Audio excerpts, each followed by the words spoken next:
saya Sarah Awoy dengan NIM 230711010068.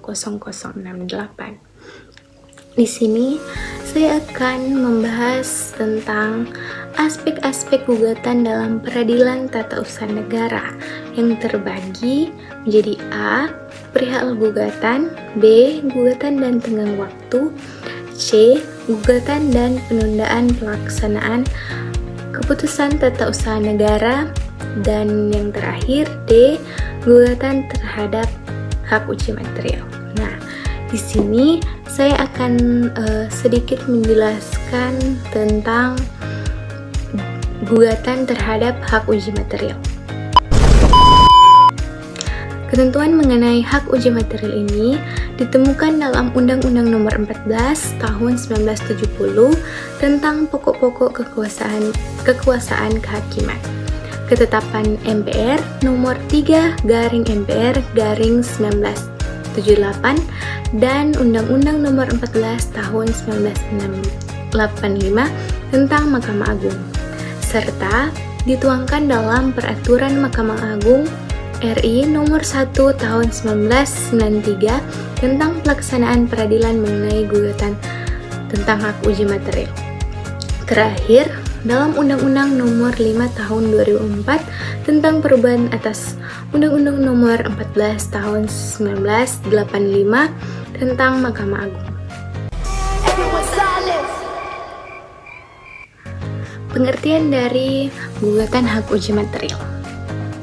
Gugatan hak uji material ini adalah gugatan yang diajukan terhadap peraturan perundang-undangan yang tingkatnya lebih rendah daripada undang-undang, yang ditunjukkan kepada badan atau pejabat tata usaha negara yang mengeluarkan atau menerbitkan atau mengumumkan peraturan perundang-undangan tersebut.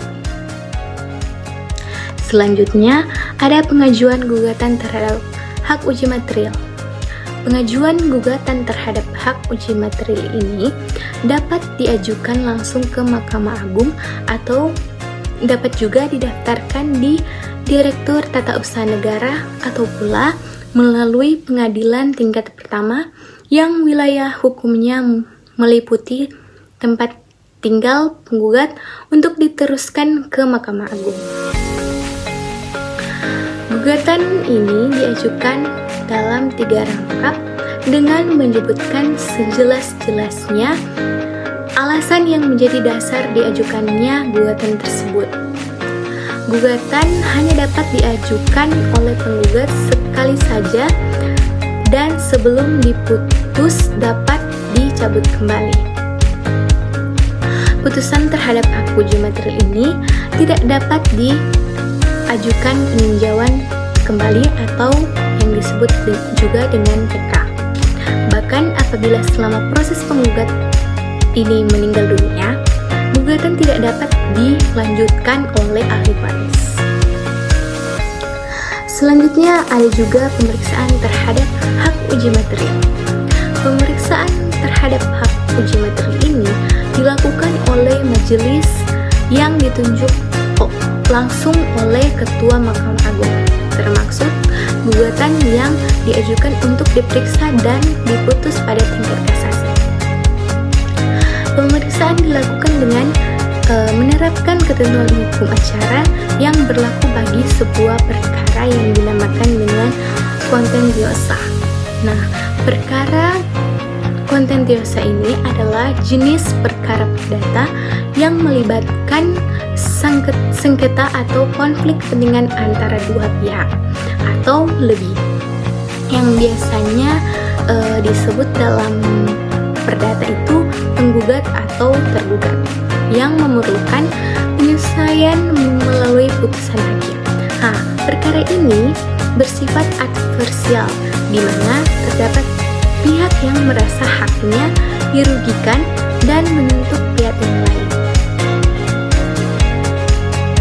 Demikian pula untuk peradilan tingkat pertama dan tingkat banding dilakukan oleh sebuah majelis, bila mana gugatan tersebut merupakan bagian dari sebuah gugatan kontentiosa. Gugatan ini akan diperiksa dan diputus sesuai dengan ketentuan hukum acara peradilan administrasi. juga ada penjelasan mengenai putusan terhadap gugatan hak uji materi.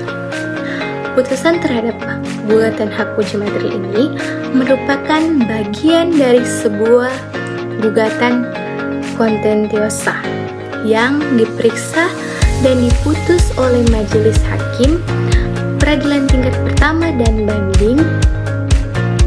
Majelis hakim hanya berwenang menyatakan peraturan perundang-undangan yang bertentangan dengan perundang-undangan yang lebih tinggi, tidak mempunyai akibat hukum, dan juga tidak mengikat pihak-pihak yang berperkara. Jadi, putusan hakim hanya bersifat mengikat para pihak. Majelis hakim peradilan tingkat pertama dan banding.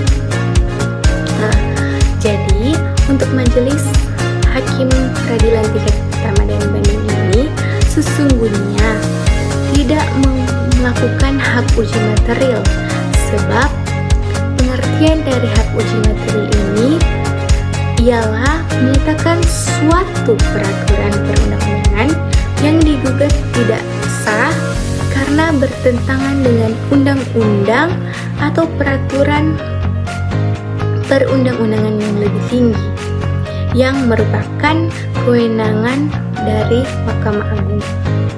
Dengan demikian, barulah putusan Majelis Hakim Agung menimbulkan konsekuensi mengikat secara umum dan mengikat terhadap sengketa yang mengandung persamaan.